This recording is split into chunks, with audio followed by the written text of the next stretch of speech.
जय श्री राम। मैं आचार्य राजकुमार पांडे एक बार फिर से आप लोगों के समक्ष राशिफल की श्रृंखला में मीन राशि के जुलाई 2025 के राशिफल को लेकर पुनः उपस्थित हूं। जुलाई 2025 में मीन राशि के लिए कैसा रहने वाला है, ग्रह गोचर का प्रभाव, कहां मिलेगी सफलता और कहां रखनी होगी सावधानी, यानी जीवन के विभिन्न क्षेत्र जिसमें करियर, धन, स्वास्थ्य, प्रेम और पारिवारिक जीवन भी इंक्लूड है, इन सभी पर हम विस्तृत चर्चा करेंगे। तो पूरे राशिफल को ध्यान से देखिए ताकि मीन राशि के अगर आप जातक हैं, आपकी चंद्र राशि मीन है, तो जुलाई 2025 का प्रभाव आप अपने लिए अनुकूल बना सके और ये महीना आपके जीवन में यादगार रह सके। इस पर हम विस्तृत रूप से विभिन्न क्षेत्रों पर चर्चा करेंगे जो मैंने आपके सामने रखा है। लेकिन सबसे पहले हम जानते हैं कि 9 के 9 ग्रह चंद्र राशि से किस प्रकार से हमारे जीवन को प्रभावित कर रहे हैं। और इसमें जैसा कि मैं आपको कहना चाहूंगा, सूर्य, मंगल, बुध, बृहस्पति, शनि, राहु और केतु का गोचर मीन राशि के जातकों पर इस बार मिश्रित रिजल्ट दे रहा है। सबसे पहले जानते हैं सूर्य ग्रहों के राजा हैं, क्या इंपैक्ट है। 16 जुलाई तक चतुर्थ भाव में, फिर पंचम भाव में। ये दोनों ही गोचर आपके लिए अनुकूल नहीं है। मंगल 28 जुलाई तक छठे भाव में उत्तम, फिर सप्तम भाव में कमजोर।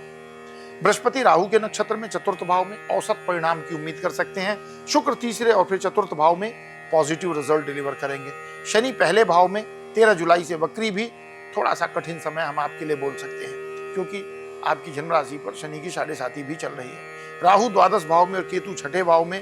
केतु का गोचर शुभ संकेत करता है, राहु से बहुत अच्छी उम्मीद नहीं की जा सकती है। तो ये तो था एक ओवरव्यू कि 9 के 9 ग्रह आपके लिए क्या संकेत करते हैं। लेकिन अब जीवन के विभिन्न क्षेत्रों पर इसका क्या प्रभाव पड़ेगा, उस पर हम एक जो एग्रीगेट इंपैक्ट है उसकी चर्चा करते हैं। करियर और व्यवसाय को हम सबसे पहले आज के इस सीक्वेंस में शामिल कर रहे हैं। मीन राशि के जातकों के लिए महीना और विशेष करके नौकरी पेशा लोगों के लिए एक अच्छे संकेत लेकर आ सकता है।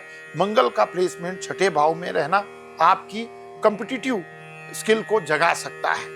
टारगेट को समय पर पूरा कर पाने की क्षमता इस महीने आपको, जो आपके सीनियर हैं, उनकी नजर में आपको रिकॉग्नाइज करवा सकती है। तो ये आपके लिए एक बहुत अच्छी बात है। हालांकि व्यवसाय करने वालों को इस महीने थोड़ा सा धैर्य रखना होगा। निर्णयों में भ्रम की स्थिति बनी रह सकती है। बेहतर ये होगा कि किसी भी नए काम की शुरुआत को अभी नहीं करना चाहिए। और वैसे भी थोड़ा सा कोई भी निर्णय बहुत सोच समझ कर ले। मीन राशि पर शनि की 7.5 भी है। गुरु का प्रभाव औसत रहेगा, इसलिए अपनी योजनाएं बहुत सोच समझ कर बनाएं। जो भी करें चरणबद्ध ढंग से करें, एक सीक्वेंस में करें। तो ये तो था आपके कार्यक्षेत्र के संदर्भ में। अब बात करते हैं आर्थिक स्थिति को लेकर के क्या संकेत है आपकी जन्म राशि के। तो इस महीने धन के आगमन में थोड़ा सा वेरिएबल रह सकता है, उतार चढ़ाव रह सकता है। लेकिन जो सबसे अच्छी बात है ये है कि आप अपने धन को बचाने में सफल रहेंगे। मंगल की स्थिति 28 जुलाई तक आपकी बचत को स्थिर रखने में मदद करेगी। शनि लाभ भाव के स्वामी होकर अपनी स्थिति में थोड़े से कमजोर जरूर है, लेकिन मेहनत का फल भी आपको जरूर प्राप्त होगा। हो सकता है आपकी अपेक्षा से थोड़ा कम लाभ मिले, लेकिन देर सवेर वो लाभ आपको मिलेगा, इसलिए निराश होने की आवश्यकता बिल्कुल भी नहीं। 28 जुलाई के बाद खर्चों पर विशेष नियंत्रण रखें। कोई अनावश्यक निवेश करने से बचने की आवश्यकता है। बात करें पारिवारिक जीवन की, तो पारिवारिक माहौल इस महीने पहले से बेहतर होने की उम्मीद है, यानी पिछले महीने से ज्यादा अच्छा पारिवारिक माहौल बन सकता है। पुराने मतभेद या तनाव जो चले आ रहे हो खत्म हो सकते हैं। भाई बहनों का सहयोग मिलेगा, वो आपके साथ आपके निर्णय में खड़े रहेंगे।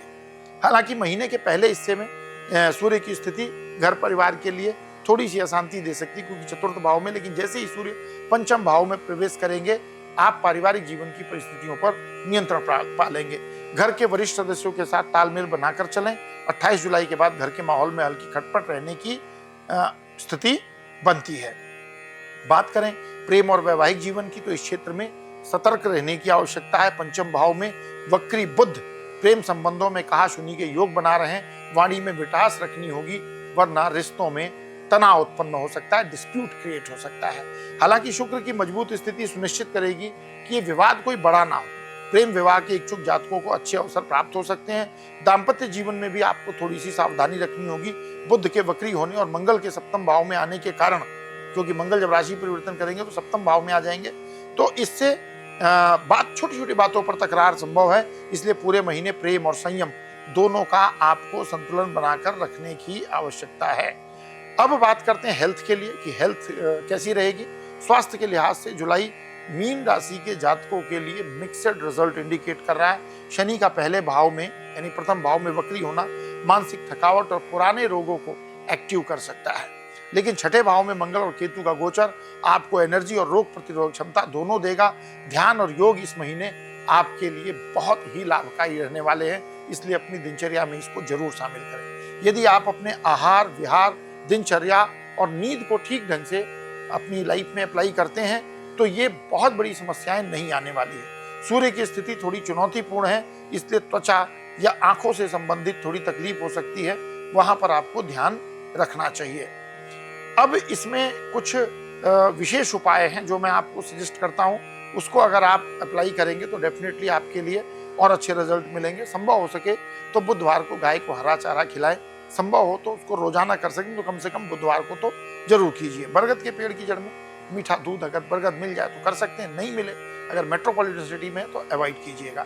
मंगलवार और शनिवार को हनुमान जी को सिंदूर चढ़ाएं, बजरंग बाण का पाठ करें, घर में नियमित रूप से कपूर और लौंग का धूप करें। रोज सुबह ओम ब्रह्म बृहस्पतये नमः इस मंत्र को 108 बार जाप करें, इससे आपकी सकारात्मक ऊर्जा में वृद्धि होगी। कुल मिलाकर जुलाई 2025 मीन राशि के जातकों के लिए मिक्सड रिजल्ट यानी मिला जुला रिजल्ट देगा। नौकरी पेशा जातक जो हैं उनको अच्छे परिणाम मिल सकते हैं, लेकिन जो लोग बिजनेस में हैं उनको संयम और समझदारी रखनी होगी। प्रेम संबंधों में भी संयम जरूरी है, स्वास्थ्य का ध्यान रखना भी उतना ही अहम रहेगा। तो मैं हूं आचार्य राजकुमार पांडे और आशा करता हूं कि आपको मीन राशि का राशि फल सटीक और सारगर्भित लगा होगा। अगर आपको वीडियो अच्छा लगा है तो वीडियो को लाइक करें, चैनल को सब्सक्राइब करें और कमेंट में हर हर महादेव या जय श्री सीताराम जरूर लिखें। मीन राशि के जातकों के साथ इस वीडियो को अपने फैमिली फ्रेंड रिलेटिव में शेयर करें। मिलेंगे अगले राशिफल में, तब तक के लिए विदा। प्रेम से कहिए जय श्री सीताराम।